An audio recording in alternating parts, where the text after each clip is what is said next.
4 دن نبی کائنات وہاں تشریف فرما رہے. سرکار چاہتے تو جمعرات کو پہنچے تو جمعے کو نکل جاتے مدینہ پاک, سنیچر کو نکل جاتے, اتوار کو نکل جاتے, مگر نہیں, اتوار کے بعد جب پیر کا دن آیا تب نبی کائنات مدینہ پاک کو جا رہے ہیں. گویا یہ مجاز دے رہے ہیں کہ میں جب مکے میں آیا تھا تب بھی پیر کا دن تھا, اور مدینے میں جا رہا ہوں تب بھی پیر کا دن ہے. نبی کائنات صلی اللہ علیہ وسلم جب یہاں سے چلے تو عالم کیا تھا کہ مدینہ پاک کے وہ لوگ جو صاحب ایمان ہو چکے تھے اور جو ایمان لانے کی تمنا رکھتے تھے وہ سب کے سب مدینہ پاک کے باہر تشریف لے آئے. اور جب باہر آئے تو اس میں بچے بھی تھے, جوان بھی تھے, بوڑھے بھی تھے, عورتیں بھی تھی, اور سب کے سب مجمع لگا کر کے باہر کھڑے تھے کہ نبی کا استقبال کرنا ہے, اللہ کے حبیب کا استقبال کرنا ہے. ادھر سے جو صحابہ ساتھ میں چل رہے تھے ان لوگوں نے فرمایا یا رسول اللہ ہم آپ سے خالی خالی جائیں گے, وہ دیکھیے سامنے پورا مجمع موجود ہے, وہ ہمارے استقبال کے لیے ہے اور ہم خالی خالی چل رہے ہیں. تو اس میں سے ایک صحابی رسول نے ایک پرانی چادر شریف نکالی, اسے کئی ٹکڑوں میں بانٹا اور پھر اسے ڈنڈیوں میں لگایا گیا اور پھر پرچم بنایا گیا. ادھر سے صحابہ نے پرچم لہرایا, ادھر پورا مجمع کھڑا تھا. نبی قریب ہوئے تو یا رسول اللہ کا نعرہ گونجنے لگا, یا نبی اللہ کا نعرہ گونجنے لگا. نبی کائنات جلوس کی شکل میں ان لوگوں کے ساتھ مدینہ منورہ میں داخل ہوئے. سبحان اللہ سبحان اللہ. وہاں جلوس بھی تھا, وہاں جھنڈیاں بھی تھیں, وہاں نعرے بھی تھے. سبحان اللہ سبحان اللہ. اور یہ کہہ رہے ہیں کہ کہاں ہے کہاں ہے کہاں ہے. ارے دل میں جب عشق مصطفیٰ ہوتا ہے تب سمجھ میں آتا ہے. عشق رسول تو پہلے پیدا کرو. سبحان اللہ سبحان اللہ. لیکن ایک بات یہاں پر, سرکار تشریف لائے, مقصد کیا تھا؟ صرف اس لیے اللہ نے اپنے حبیب کو بھیجا کہ انسانوں کی کھوئی ہوئی انسانیت انہیں مل جائے. سرکار صرف اسی لیے آئے تھے کہ جو چیز اپنی وقت کو کھو چکی ہے اسے پھر سے باحیثیت بنا دیا جائے. ورنہ آپ سوچیں کہ یہ جو سر ہے ہمارا, یہ بتوں کے آگے جھک رہا تھا اس دور میں. اللہ کے حبیب آئے, وہاں سے اٹھایا اور اللہ کے آگے جھکا دیا. کہا یہ بہت مقدس ہے, یہ پتھروں کے آگے جھکنے کے لیے نہیں, یہ ندی نالوں کے آگے جھکنے کے لیے نہیں, یہ سانپ بچھو اور چھچندر کے آگے جھکنے کے لیے نہیں بنا ہے. یہ سر اللہ نے مقدس بنایا ہے تو مقدس بارگاہ میں جھکے گا, اللہ کی بارگاہ میں جھکے گا. اور اس سر کو نبی نے اللہ کی بارگاہ میں جھکا کر کے پوری انسانیت کو اتنا بلند کر دیا کہ ایک شاعر ببانگے دوہل یہ پکار کے کہنے لگا, ہم بھٹکتے ہی رہتے نہ جانے کہاں اور کس کس کو اپنا بناتے خدا, یہ تو کہیے بڑی خیریت ہو گئی, آ گیا دامن مصطفیٰ ہاتھ میں. سبحان اللہ سبحان اللہ. صلی اللہ تعالی علیہ وسلم جب اس دنیا میں تشریف لائے تو بس ایک میسج دینے کے لیے کہ تم اپنے دماغ میں یہ بٹھا لو کہ تمہارا اللہ تمہیں دیکھ رہا ہے. سبحان اللہ سبحان اللہ. تمہارا اللہ تمہیں دیکھ رہا ہے. بس یہ ایک میسج تھا نبی کا. یہ چیز بہت عظیم ہے, اس کو مت سمجھیے گا کہ بس ایسے ہی کہہ دیا مولانا نے. اللہ دیکھ رہا ہے, یہ تصور جب ذہن میں بیٹھ جاتا ہے تو سب کچھ سمجھ جایا کرتا ہے. یہی تصور نبی نے دیا, اللہ ہمیں دیکھ رہا ہے. یہ تصور ذرا آپ دیکھیں, تھوڑا سا سیریس گفتگو ہو جائے. اللہ نے یہ تصور کہ اللہ ہمیں دیکھ رہا ہے ہمارے دلوں میں بیٹھانے کے لیے نماز کے ایک سسٹم بنایا. مسئلہ یہ ہے کہ جب تم نماز پڑھنے کے لیے کھڑے ہو تو یہ تصور کرو, نبی فرماتے ہیں یہ تصور کرو کہ تم اللہ کو دیکھ رہے ہو. اگر یہ تصور نہیں کر سکتے تو کم از کم یہ تصور کرو کہ اللہ تمہیں دیکھ رہا ہے. اب ہم لوگ ولی تو نہیں ہیں, بہت پاکیزہ دل والے تو نہیں کہ اللہ کو دیکھنے کا تصور کر سکے, تو کم از کم اتنا تصور تو ہمیں کرنا ہی کرنا ہے کہ اللہ ہمیں دیکھ رہا ہے. اب یہاں آپ دیکھیں, ایک آدمی ظہر کی نماز پڑھنے مسجد میں گیا اور اس نے اس تصور کے ساتھ نیت باندھی کہ اللہ ہمیں دیکھ رہا ہے. سنت پڑھی, فرض پڑھی, پھر سنت پڑھی, پھر نفل پڑھی, اس کے بعد مسجد سے باہر نکلا. عصر میں پہنچا, پھر یہ تصور ہے کہ اللہ ہمیں دیکھ رہا ہے.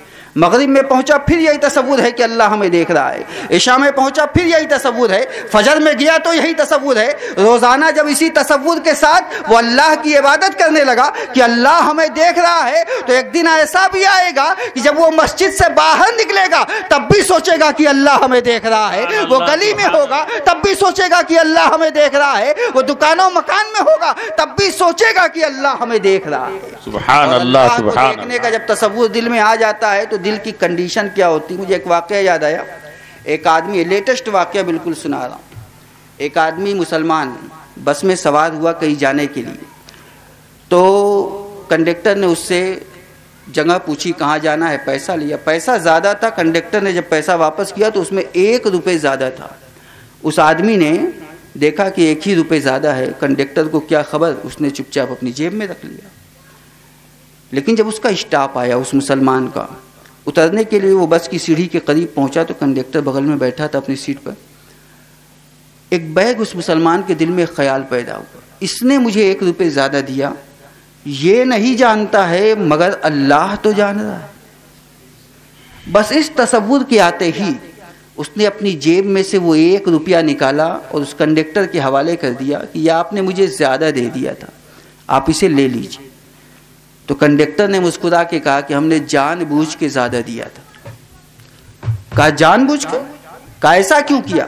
کہا ایسا اس لیے کہ جب میں تم لوگوں کی مسجدوں کی سادگی کو دیکھتا ہوں، تم لوگوں کے عبادت کے طریقے کو دیکھتا ہوں، عید اور بقرعید کے موسم میں، کہ ایک آدمی ہے جو 5000 کے مجمع کو کنٹرول کرتا ہے، ایک کہتا ہے اللہ اکبر پوری قوم کھڑی ہو جاتی ہے، ایک کہتا ہے اللہ اکبر پوری قوم جھک جاتی ہے، ایک کہتا ہے اللہ اکبر پوری قوم سجدے میں چلی جاتی ہے، نہ کوئی ہنگامہ ہوتا ہے، نہ کوئی شور ہوتا ہے، نہ کوئی واویلا ہوتا ہے۔ جب میں تم لوگوں کے ربیع الاول اور ربیع الثانی کی بہاروں کو دیکھتا ہوں اور شب قدر کی اس نورانی رات کو دیکھتا ہوں، رمضان کے مبارک مہینے کو دیکھتا ہوں، تو میں یہ سوچا کرتا تھا کہ جب دین اتنا اچھا ہے تو دین لانے والا پیغمبر کتنا اچھا ہوگا، دین لانے والا نبی کتنا اچھا ہوگا۔ مگر ایک بات میرے دماغ میں ہمیشہ آتی تھی کہ مسلمان یہ کہتا ہے کہ اس کا اللہ اسے دیکھ رہا ہے، تو کیا یہ بات اس کے اندر ہے بھی یا نہیں؟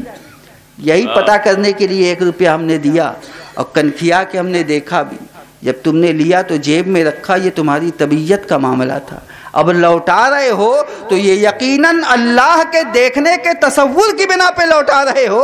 جاؤ، اب بات میری سمجھ میں آ گئی ہے، تم اپنے اسٹاپ پر اتر جاؤ، اور جب میرا اسٹاپ آئے گا تو میں بھی آج کسی عالم کے پاس جا کر اسلام کے دامن میں پناہ لے لوں گا، میں بھی مسلمان ہو جاؤں گا۔ بس اتنا سننا تھا کہ وہ مسلمان اسی وقت بس پر سے نیچے اترا اور فٹ پاتھ پر اپنا انگوچھا بچھا کر کے اللہ کی بارگاہ میں سجدہ کر کے رونے لگا، مولا کریم آج ایک مرتبہ صرف تیرے دیکھنے کا تصور ہم نے اپنے ذہن میں بٹھا لیا ہے، تو مولا تو نے اتنی کامیابی عطا فرمایا، اگر یہ تصور 24 گھنٹے کے لیے آ جائے تو تو کتنا عطا فرمائے گا، تیری کتنی رحمت برسے گی۔ اسے کہا جاتا ہے اللہ کے دیکھنے کا تصور۔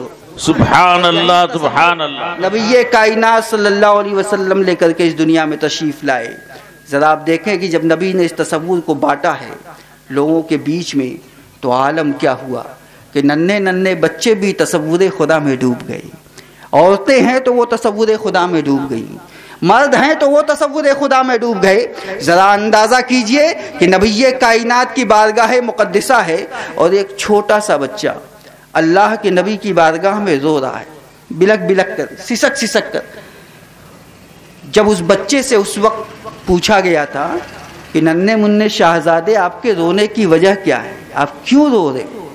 تو بچہ کہنے لگا دیکھتے نہیں یہ مجاہدین اسلام کا قافلہ جا رہا ہے، اللہ کو ماننے والے، اللہ کو چاہنے والے، اللہ سے محبت کرنے والے، اللہ و رسول کی رضا کے لیے یہ بھی جنگ کے میدان میں جا رہے ہیں، میں بھی جانا چاہتا ہوں مگر بچپن کا زمانہ ہے اس لیے سرکار ہمیں اجازت نہیں دیتے، سرکار ہمیں اجازت نہیں دیتے۔ اس بچے کا جذبہ دیکھ کے نبی نے کہا تھا کہ اتنی محبت ہے تو جاؤ بیٹا ان مجاہدین کی صف میں کھڑے ہو جاؤ، اگر تمہارا کاندھا تمہارا شانہ ان کے برابر ہو جائے گا تو ہم تمہیں اجازت دے دیں گے۔ بچہ مسکرایا اور جا کے قطار میں کھڑا ہو گیا۔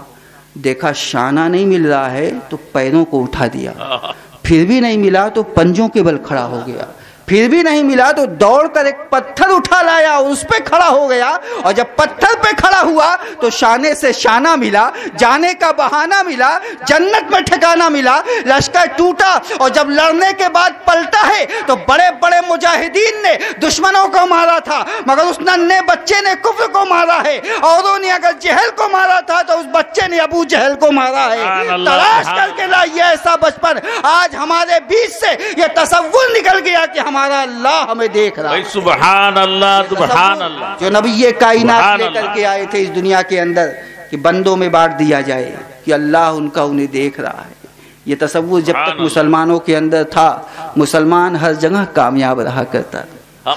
اور صرف یہ تصور مسلمانوں کے لیے نہیں ہے، جو خدا کو خدا مانتا ہے یہ تصور سب کے لیے، مانے یا نہ مانے۔ ذرا آپ دیکھیں آج آپ کے بنارس میں راجپال کی گاڑی آ جائے، اور اب تو خیر مصیبت ہو گئی ہے، ہر تیسرے چوتھے مہینے وہ بھی آ جاتا ہے، جب دیکھو تب جام لگا رہتا ہے۔ بڑی خواہش رہی بنارس کا بنے گا، بنارس کا بنے، بناؤ بنارس کا، اب بھوگو بیٹھ کر کے، جب جام لگتا ہے تب کچکچاتے ہیں، یہ بڑا برا ہو رہا ہے۔ بہرحال آپ دیکھیں یہ حکومت جس کے دماغ میں، جس کے ذہن میں یہ تصور ہی نہیں ہے کہ اس کا بنانے والا اسے دیکھ رہا ہے، لیکن وہ حکومت دیکھیں کہ فاروق اعظم ہے، اللہ کے نبی نے کیا تربیت فرمائی، وہ تصور جو ذہن میں ڈال دیا نبی نے کہ رات کی تنہائی میں نکلے ہیں یہ پتہ لگانے کے لیے کہ کہیں کوئی بھوکا تو نہیں ہے، کوئی پیاسا تو نہیں، سبحان اللہ سبحان اللہ۔ وہاں سے نکلے اور مدینہ پاک کی گلی کوچے چوراہے سے گھومتے گھومتے مدینہ پاک کے باہر گئے تو کیا دیکھتے ہیں کہ دور ایک پیڑ کے نیچے کچھ سائے دکھائی دے رہے ہیں۔ قریب پہنچے تو دیکھا ایک مرد ایک عورت ہے، عورت رو رہی، آنسو گر رہے ہیں، تکلیف میں ہے۔ تو پوچھا آپ نے یہ کیوں رو رہی؟ تو اس آدمی نے کہا کہ دراصل ہم لوگ پردیسی ہیں، دوسرے علاقے سے آئے ہیں، ہماری بیوی کے ساتھ بچے کی پیدائش کا مسئلہ ہے، اسے تکلیف ہو رہی ہے، اس تکلیف کی شدت کی وجہ سے رو رہی ہے اور ہم لوگ پریشان ہیں، کاش ہمارے گھر کی کوئی عورت یہاں ہوتی تو آج وہ بتاتی ہمیں کہ ایسے موقع پر کیا کیا جائے، وہ ہماری ہمت بڑھاتی، ڈھارس بڑھاتی، ہماری بیوی کی دلجوئی کرتی۔ کوئی نہیں ہے، ہم مسافر ہیں، کوئی ہمیں پوچھنے والا نہیں۔ فاروق اعظم نے فرمایا ٹھہرو، اور اس کے بعد فاروق اعظم تیز قدموں کے ساتھ اپنے گھر پہنچے۔ یہ فاروق اعظم کون ہیں؟ 22,000 مربع میل میں پھیلی ہوئی اسلامی حکومت کے شہنشاہ اپنے دروازے پہ پہنچے اور جا کے اپنی اہلیہ سے آپ نے فرمایا تھا کہ اے ملکہ اسلام، آج اللہ نے جنت کا دروازہ تمہارے لیے کھول رکھا ہے، اگر تم چاہو تو اس میں داخل ہو جاؤ۔ پوچھا کیا بات ہے؟ کہا ایک پردیسی مسافر آ کے مدینہ پاک کے باہر بیمار پڑے ہوئے ہیں، تکلیف کے اندر ہیں، تم چلی جاؤ گی تو ان کی دلجوئی ہو جائے گی۔ بس اتنا سننا تھا کہ اس شہنشاہ کی وہ اہلیہ، وہ ملکہ اسلام ہے، وہ کچھ نہیں دیکھتی، اپنا رتبہ بھی نہیں دیکھتی، اپنی حیثیت بھی نہیں دیکھتی، اپنی حیثیت کو اللہ کی رضا پہ قربان کر دیا اور ایک چادر لپیٹا اور گھر سے ان کے ساتھ نکل پڑی، اور جا کر کے جب اس جگہ پہنچی ہے سامنے دیکھا عورت رو رہی ہے تو تب ان کی کنڈیشن دیکھا تو فوراً چادر سے پردہ کر دیا آپ نے۔ فاروق اعظم ادھر ہے، وہ آدمی بھی ادھر کھڑا ہے، اس کا شوہر بھی، عورت اور آپ کی اہلیہ ادھر ہے۔ اچانک بچے کے رونے کی آواز سنائی دی تو ادھر سے آپ کی اہلیہ نے پکار کے کہا امیر المومنین مبارک ہو، بیٹا ہوا ہے۔ سبحان اللہ سبحان اللہ۔ جب یہ آواز پردے کے پیچھے سے آئی کہ امیر المومنین، امیر المومنین مبارک ہو، بیٹا ہوا ہے، تو اس امیر المومنین کا لفظ سنتے ہی وہ شوہر اس کا وہیں کانپنے لگا، گرا اور بے ہوش ہو گیا۔ یہ فاروق اعظم کا روب و دبدبا تھا، سبحان اللہ سبحان اللہ۔ دیکھا نہیں تھا مگر جب نام سنا تو حالت خراب ہو گئی، بے ہوش ہو گیا۔ آپ نے پانی چھڑکا، وہ ہوش میں آیا، کہا کیا ہو گیا؟ اس خوشی کے موقع پر یہ بے ہوش کیوں ہو گئے؟ تو کہنے لگا حضور بچہ ملا، بیٹا ملا، یہ تو بہت خوشی کی بات، میں تو اس لیے بے ہوش ہو گیا کہ بھلا میری اوقات کہ میں امیر المومنین کی اہلیہ کو میں نے اپنی بیوی کی خادمہ بنا دی۔ تو اتنا سنتے ہی فاروق اعظم فرمانے لگے کہ میرے بھائی تم اس لیے ڈر رہے ہو کہ میں تم سے ناراض ہو جاؤں گا، اور میں نے اس لیے یہ خدمت انجام دیا ہے کہیں محشر میں میرا اللہ ہم سے ناراض نہ ہو جائے، ہم اللہ کی خوشی کے لیے یہ کام کر رہے ہیں۔ یہ تصور کہ حکومت کا شہنشاہ ہوتے ہوئے بھی جس کے روب و دبدبے کا یہ عالم ہے کہ جب بیت المقدس کی چابی بغیر کسی جنگ کے عیسائیوں نے ان کے حوالے کر دیا تھا، ایسا آدمی اللہ کے تصور میں ڈوب گیا ہے اور تصور خدا میں ڈوبنے والوں کو پسند بھی فرماتا ہے۔ سبحان اللہ سبحان اللہ، پسند فرماتا نبی کا غلام ہے۔ یہ آخری بات بیان کر رہا ہوں، بات آ گئی چونکہ نبی کے غلام کی تعریف بھی نبی کی تعریف ہے، اس لیے کہ نبی نے ہی تو ان کی تربیت فرمائی ہے۔ سبحان فاروق اعظم رات میں نکلے، گلی کے ایک مکان سے آواز آئی ایک عورت کی، بیٹی ذرا دودھ میں پانی ملا دے۔ بیٹی نے کہا ارے اماں اس کے یہاں دودھ پہنچانا ہے تو پانی ملا کے پہنچائیں؟ کہا پہنچا دے، دودھ آج کم ہے، برابر کرنا ہے اتنا ہی پورا، تو پانی ملا دے۔ تو بیٹی نے کہا کہ نہیں یہ غلط ہے۔ کہا ارے بیٹی مجبوری ہے، کم دودھ جائے گا تو کم پیسہ ملے گا، پانی ملا دے۔ تو اس بیٹی نے کہا کہ نہیں، آپ کو نہیں معلوم ہے کہ اسلامی حکومت قائم ہے اور شریعت کی حکومت ہے، اور یہاں یہ ہے کہ چوری کرنے پہ ہاتھ کاٹ لیا جائے گا، کہیں اگر امیر المومنین نے پانی ملاتے ہوئے دیکھ لیا تب؟ تو ماں نے کہا یہاں کون سا امیر المومنین دیکھ رہے ہیں؟ اور فاروق اعظم باہر کھڑے ہیں۔ تو اندر سے اس عورت کی بیٹی نے کہا تھا امیر المومنین دیکھے یا نہ دیکھے مگر امیر المومنین کا خدا تو دیکھ رہا ہے، اللہ تو دیکھ رہا ہے۔ جب اس بات کو سرکار فاروق اعظم نے سنا ہے تو صبح کو اپنے بیٹے کے لیے اس لڑکی کے نکاح کا پیغام بھیجا تھا کہ اس لڑکی سے میرے بیٹے کا نکاح کر دیا جائے۔ عزیزان ملت اسلامیہ، یہ تصور لے کر کے نبی کائنات اس دنیا میں آئے اور اللہ نے اسی تصور کو بانٹنے کے لیے نبی کو بھیجا تھا۔ اے مصطفیٰ جان رحمت، آپ تشریف لے جائیے، یہ تصور جو اپنے ذہن میں بٹھا لے گا رب کائنات کل میدان محشر میں ایسے بندے کو عرش اعظم کا سایہ عطا فرما دے گا، ایسے بندے کو محشر میں بھی سکون عطا فرما دے گا۔ یہ وقت یہ چیز فائدے مند تبھی ہو سکتی ہے جب ذہن میں یہ بیٹھ جائے کہ اللہ ہمیں دیکھ رہا ہے۔ سبحان اللہ سبحان اللہ کے دیکھنے کا تصور۔ آپ قرآن عظیم کی تلاوت کر رہے، اگر اسے آپ بس بیٹھ گئے اور کھول کے آپ نے تلاوت کرنا شروع کر دیا تو آپ کرتے رہے، مگر یہ تصور آ جائے کہ اللہ ہمیں دیکھ رہا ہے تو اب وہی تلاوت عبادت بن جائے۔ سبحان اللہ سبحان اللہ۔ آپ کو دن بھر میں ہم 50 مرتبہ دیکھتے ہیں، کوئی فرق نہیں پڑتا، مگر نبی کہتے ہیں ایک مرتبہ اس تصور سے دیکھ لو کہ اللہ تمہیں دیکھتے ہوئے دیکھ رہا ہے، تو ایک مرتبہ دیکھنے پر اللہ تمہیں ایک حج مقبول کا ثواب عطا فرمائے گا۔ صحابہ نے کہا یا رسول اللہ اگر 2 بار دیکھے تو؟ نبی نے فرمایا اللہ کے خزانے میں کسی چیز کی کمی ہے کیا؟ سبحان اللہ سبحان اللہ۔ 1000 مرتبہ دیکھو، اللہ تعالیٰ جتنا چاہے گا عطا فرمائے گا۔ تو یہ اللہ کے دیکھنے کا تصور ہے، اور یہی تصور لے کر کے ہم نبی کی بارگاہ میں سلام بھی پڑھا کرتے ہیں۔ سبحان اللہ سبحان اللہ۔ سلام پڑھ رہے ہیں تو نبی کائنات صلی اللہ علیہ وسلم کی بارگاہ میں فرشتے لے کر کے پہنچاتے بھی ہیں اور اللہ ہمیں سلام پڑھتے ہوئے دیکھتا بھی ہے۔ سبحان اللہ۔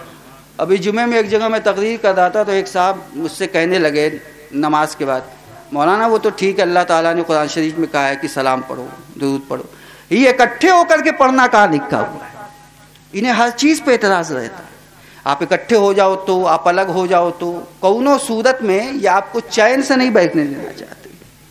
اس کی وجہ یہ ہے کہ جب تک آپ نبی کی آمد پر غم کا اظہار نہ کر لیں انہیں سکون ہی نہیں ملے گا، اس لیے کہ یہ اسی قبیلے کے ہیں جو غم کا اظہار فرما رہا تھا۔ تو کہا کہ اکٹھے ہو کر کے پڑھنا کہاں لکھا ہوا ہے؟ ہم نے کہا کہ اچھا، اللہ کو اکٹھے ہو کر کے پڑھنا ہی پسند ہے۔ سبحان اللہ سبحان اللہ۔ اللہ کو مومنوں کا اکٹھے ہونا ہی پسند ہے، ورنہ اللہ جماعت کا حکم نہ دیتا نماز کے لیے۔ نماز کے لیے جماعت کا حکم نہ ہوتا، اکٹھا ہونا اللہ کو پسند ہے، اور سلام پڑھنے کے لیے تو اللہ کو اتنا پسند ہے کہ صبح کو بھی شام کو بھی 70 ہزار فرشتوں کا جم غفیر اتار دیا، جاؤ نبی کی بارگاہ میں اور سب کے سب اکٹھے ہو کر کے صبح سے شام تک سلام پڑھو، شام سے صبح تک سلام پڑھو۔ یہ سلام پڑھنے میں جو اکٹھے ہوتے ہیں یہ ان فرشتوں کی سنت ہے۔ سبحان اللہ سبحان اللہ۔ اکٹھے ہو کر کے کہاں لکھا ہوا؟ تو الحمدللہ اہل سنت و جماعت کا جو عقیدہ ہے وہ A to Z قرآن و حدیث کی روشنی میں ہے، اس میں کہیں سے کوئی حرف پیدا نہیں کر سکتا۔ اللہ تعالیٰ کی بارگاہ میں دعا ہے، مولا جب تک ہم سب کو اس دنیا میں رکھے آمد مصطفیٰ کی خوشی کے ساتھ اطاعت مصطفیٰ کے ساتھ زندہ رکھے، آمین، اور جب اس دنیا سے اٹھائے تو محبت رسول کے سائے میں دنیا سے اٹھائے۔ وما علینا الا البلاغ۔ السلام علیکم ورحمۃ اللہ وبرکاتہ۔ مصطفیٰ جان رحمہ